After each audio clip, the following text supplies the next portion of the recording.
You're in for a real treat in this episode as we learn more about the history of the forward pass from a man that probably knows more about it than most. It's Timothy B. Brown of footballarchaeology.com joining us to tell us about the Wabash connection and Kent Lambert's forward pass. It's all coming up with Tim in just a moment. This is the Pigskin Daily History Dispatch, a podcast that covers the anniversaries of American football events throughout history. Your host, Darren Hayes, is podcasting from America's North Shore to bring you the memories of the gridiron, one day at a time.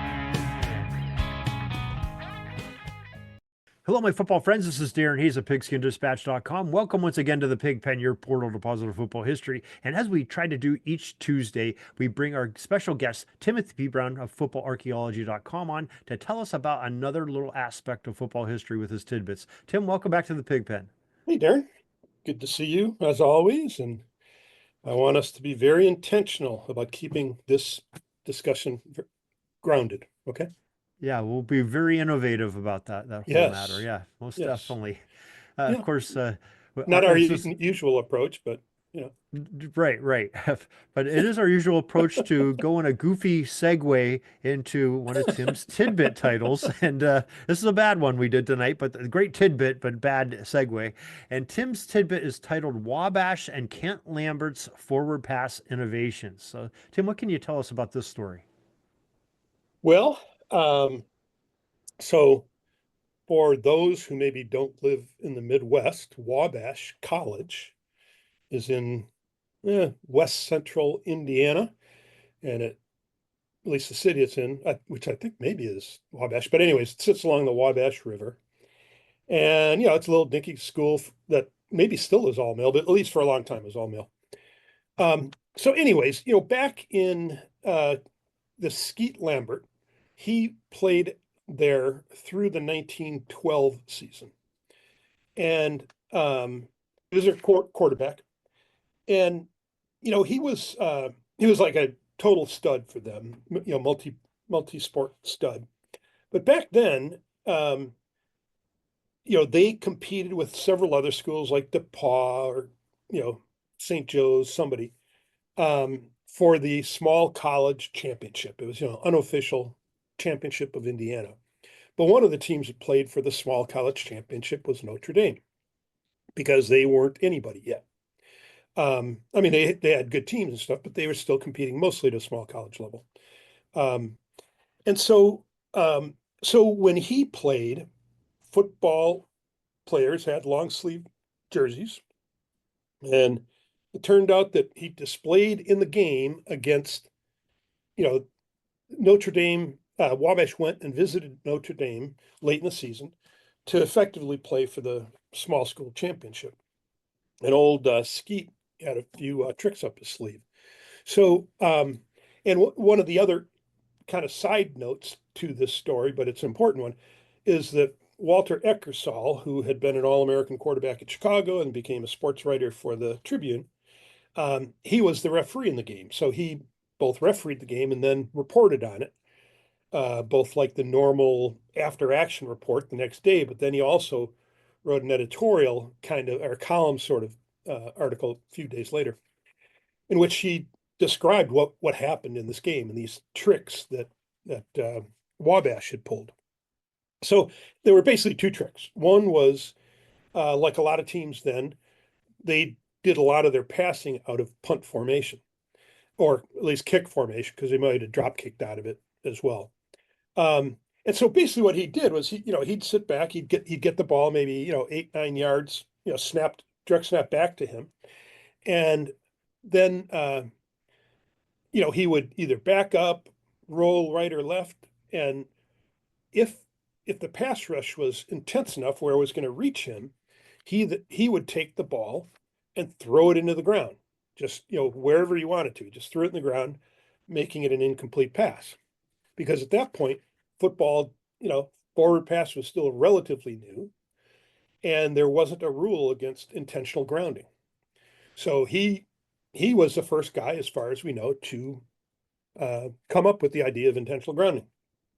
So, and then afterwards, Notre Dame picked up on that. They had Darius and Rockne. They were juniors that year. And so Darius would, picked up on that. He started doing it too. And like he did it against Army in 1913, and everybody's like, oh, what a smart guy. Hmm. But the second thing he did was, when the forward pass was first legalized in 1906, uh, an incomplete pass was a turnover if it didn't hit anybody, while in the air. If it hit somebody, then it became a live ball. It was basically a fumbled pass, is what they would call it. And so in 1907, they passed a new rule. They cut the in 1907 they cut the incomplete pass that didn't hit anybody. They cut it back to 15-yard penalty. But if the ball was thrown and went out of bounds, then the defending team, it was a turnover, and the defending team got the ball spotted wherever the pass went out of bounds. Just like how a punt going out of bounds, just basically how that works today. And so what Wabash did, and again, they were the first guys to figure this out, instead of punting in a lot of situations, and especially if they were trying to do a coffin corner situation, Skeet would just take the snap and he would throw the ball downfield as far as he could, or in the corner, and make sure it went out of bounds, so that instead of it just being treated as an incomplete pass, and in that case being a 15-yard penalty, the defense got the ball back wherever it crossed the sideline. So, anyways, it was one of those things where like nobody had done either of those things until he figured it out, or maybe his coach that year, and for the past couple of years, was a guy named Jess Harper, who had played at Chicago under Stagg. He'd been coaching 3 or 4 years at Wabash, and then the next year he coached Notre Dame, and he started a 4 or 5 year stint with them. So next year they had, Notre Dame was like doubly sure they were going to adopt those methods. But so the funny thing is, like, because of Eckersal's article, the rules committee knew about these things, and generally if they saw something that was kind of manipulating the rules, they tended to outlaw it. But for 1913, they left it alone. They left both of them alone. And then in 1914, they made intentional grounding a penalty. Later on, obviously, that became the rules changed in whatever 80s or something like that in the NFL, because they wanted to protect the quarterbacks because they were worth a lot to them. And so initially, quarterbacks could throw the ball out of bounds, then you could spike it, yada yada. And obviously now college has adopted that rule. But and then the throwing the ball out of bounds as a punt, that went on until 1920 is when they finally changed it. So it was one of those things where at the time they said, well, it takes skill to do this. So, they were all about if you could do something that was skillful, they tended to leave it in the rules, even if it kind of manipulated the rules, or that was an unintended effect. So, kind of that's the way the thing worked. And, so it's just one of those goofy little set of rules that occurred in football. And, at some point, somebody had to figure out that there was a need to outlaw intentional grounding. And he's basically the one who forced him to do that, Skeet Lambert. And yeah, I don't know. I think those kinds of little origin stories are fun. Yeah, definitely. I mean, there's so many great things about that story. First of all, having a guy named Skeet be your quarterback, that's a Yeah. cool name, uh, especially for a quarterback. You think like skeet shooting or something, some kind of Well, projectile coming I out. think it was kind of like mosquito, because I think he Mosquito. he was like a Okay. 138 pound, Ah, guy. okay, okay. So Yeah. I think it Still, was more still, just because he was tiny. still, they had cool nicknames back Yeah, then. yeah, yeah, And the second thing is, how much you have to admire Walter Eckersall.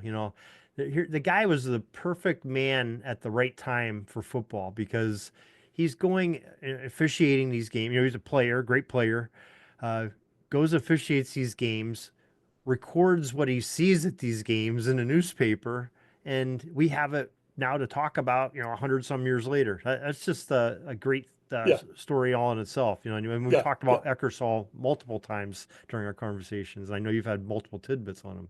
So, yeah. Well, and there's kind of along the same lines. Like, Rockne was a guy, if there was a way for him to make a buck, he was all over it. I mean, he was into it. And Warner was the same way, but I think that's because he needed money for his gambling debts. But Rockne, I'm not sure I think he just cut this money. But so, he would, and other guys did the same thing. He would write weekly columns and predicting the outcome of that week's games, right? So you just kind of go, I mean, can you imagine that today, right? Where that's a little bit of the shaky side of his story, but just the historical aspect of it. He's one of the great historians of the game. Yeah, and I mean, it wasn't like he was alone in doing that. A lot of top-notch coaches wrote all these articles. I mean, it's really not that different in kind from, if you had Urban Meyer sitting on a panel, pregame, halftime, and they ask him who's going to win. Well, he's going to give a prediction, right? Yeah. Now he's no longer, when he's doing that, he's no longer playing or he's no longer coaching, or his team's no longer playing. But it's basically the same thing, at least in my mind. So anyways, but it's still, in the season you're coaching and you're predicting in advance who's going to win. Just kind of funny stuff. Yeah, definitely funny. And you have so many little interesting little stories like this, Tim, that you go back and you find and you dig into, whether it be based on an image you see or some little blurb you read in a newspaper or, however you got today's story, and you call them your tidbits on your site. Maybe you could tell the listeners how they can partake and enjoy in these tidbits. Yeah, just go to footballarchaeology.com. It's a Substack site. Subscribe, and you'll get an email every time I release something new. And then, if you don't want to get them in the email, you can just follow me on the app, the Substack app. You can follow me on Blue Sky, or just bookmark it and go and visit, whenever you have a hunger for old time football. Well, Tim, we really appreciate you coming on and joining us here and telling this great story. And we'd love to talk to you again next week about some more great football history. Sounds easy. We'll do it. That's all the football history we have today, folks. Join us back tomorrow for more of your football history. We invite you to check out our website, pigskindispatch.com, not only to see the daily football history, but to experience positive football with our many articles on the good people of the game, as well as our own football comic strip, Cleat Marks Comics. Pigskindispatch.com is also on social media outlets, Facebook, Twitter, Instagram, and don't forget the Pigskin Dispatch YouTube channel to get all of your positive football news and history. Special thanks to the talents of Mike and Gene Monroe, as well as Jason Neff for letting us use their music during our podcast. This podcast is part of the Sports History Network, your headquarters for the yesteryear of your favorite sport. You can learn more at sportshistorynetwork.com.